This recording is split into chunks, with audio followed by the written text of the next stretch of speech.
The little girl in the flower dress pointed toward the bride with trembling fingers, her mouth hanging open in shock as the entire church fell into a silence so heavy it felt like the walls themselves had stopped breathing. The groom froze halfway down the aisle, his hand still gripping the wheelchair he had pushed for the last 6 months. And then, in front of hundreds of stunned guests, the woman everyone believed would never walk again slowly rose to her feet, not for herself, not for the cameras, not for the billionaire family sitting in the front row judging every second of the wedding, but for his 3 terrified daughters who were crying beside the altar.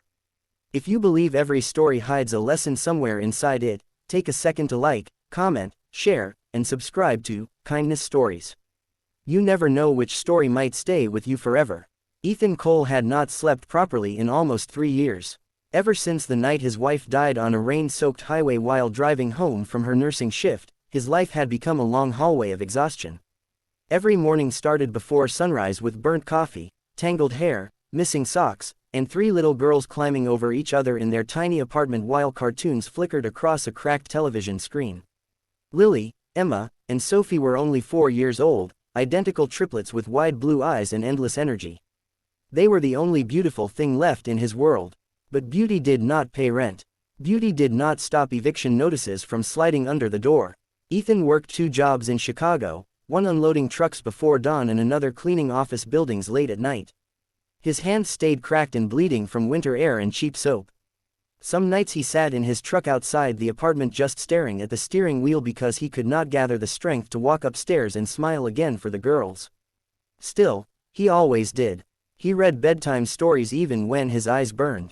He learned to braid hair from YouTube videos. He attended school events in stained work boots because he had no time to change. He was drowning quietly, the kind of drowning nobody notices because it happens with a smile on your face. Then came the offer. The first time Ethan saw Evelyn Sinclair, she was sitting alone beside a hospital window while snow drifted outside like ash from a dying fire. She was young, elegant, and impossibly pale, wrapped in a dark green blanket with a wheelchair beneath her.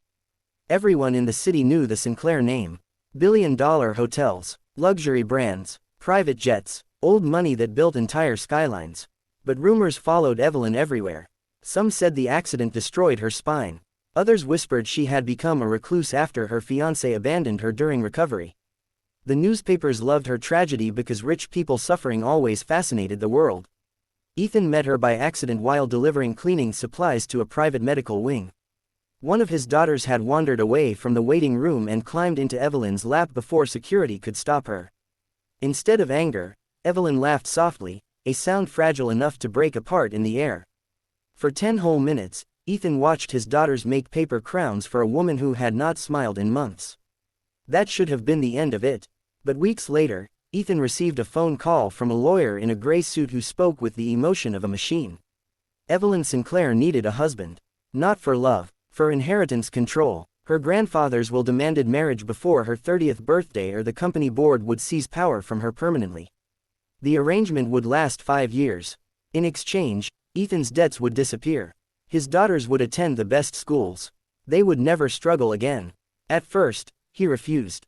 Then his landlord changed the locks while his daughters slept in the backseat of his truck during the coldest week of winter.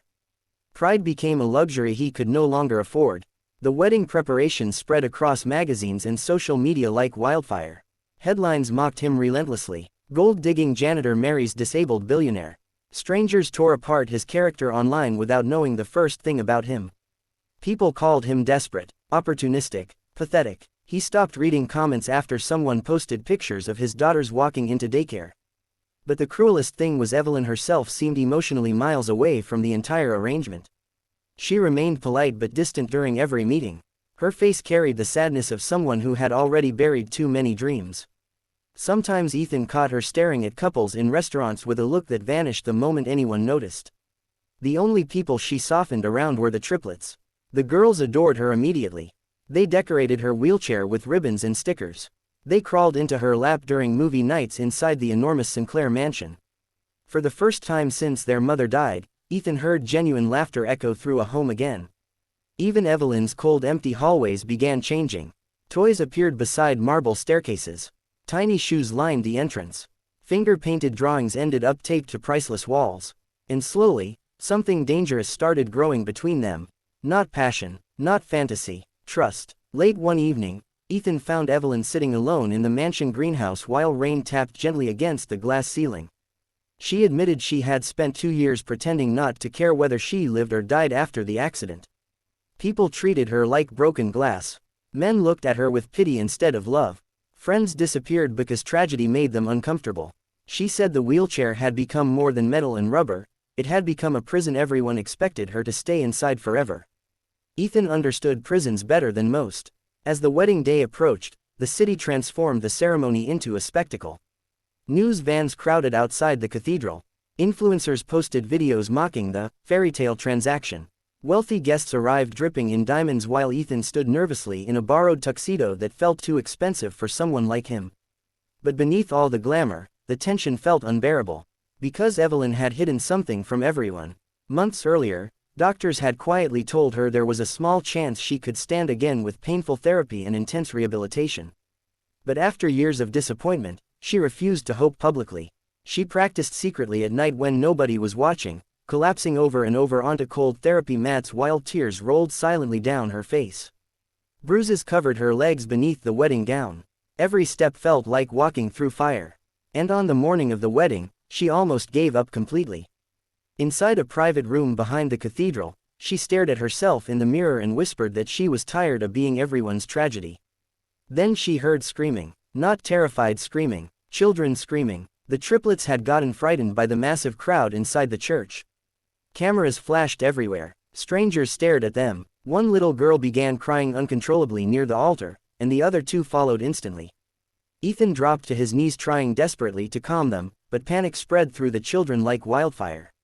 That was the moment Evelyn looked at the doorway, and made a decision nobody expected. The music stopped, guests turned, and slowly, trembling violently, beneath layers of white silk and lace, Evelyn pushed herself upward from the wheelchair. The church gasped as one. Her legs shook so hard it looked like she might collapse instantly, but she kept moving.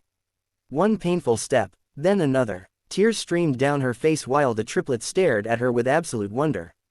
The little girls ran toward her, wrapping themselves around her dress as if they had just witnessed a miracle. Ethan could not breathe, not because she stood, but because he realized why. Not for headlines, not to prove doctors wrong, not to impress society. She stood because 3 frightened little girls needed comfort more than she needed fear. And in that single moment, every fake part of the marriage disappeared. The billionaire family sitting in the front rows cried openly. Even hardened reporters lowered their cameras. The cathedral that once felt cold and judgmental suddenly became painfully human. Ethan reached her halfway down the aisle just as her knees weakened. He caught her before she fell completely, holding her so carefully it felt like holding someone's shattered heart together with bare hands. For the first time in years, Evelyn looked at someone without sadness in her eyes. Months later, the headlines stopped mattering. The internet moved on to newer scandals. But inside the Sinclair mansion, life became quieter and warmer. Physical therapy continued slowly. Some days Evelyn walked, some days she needed the chair again. But the girls never cared either way. To them, she was simply the woman who braided their hair before school and kissed scraped knees after bicycle crashes. And Ethan finally stopped sitting alone in his truck at night pretending he was okay. Before the story ends, comment below and tell us, what moment hit your heart the hardest? One winter evening, nearly a year after the wedding, Ethan woke up in the middle of the night and found Evelyn standing alone beside the kitchen window while snow drifted softly outside. She was steady now, stronger than before, wearing one of his oversized sweaters while the house slept behind her. The triplets, drawings still covered the refrigerator. A small lamp glowed over the kitchen table. It was not the life either of them imagined. It was smaller than fantasy, messier than fairy tales, but it was real. And for 2 people who once believed their lives were already broken beyond repair, real turned out to be more than enough. If this story made you feel something deep inside, don't forget to like, share, and subscribe to Kindness Stories, so more people can discover stories that remind us what love really looks like when nobody is watching.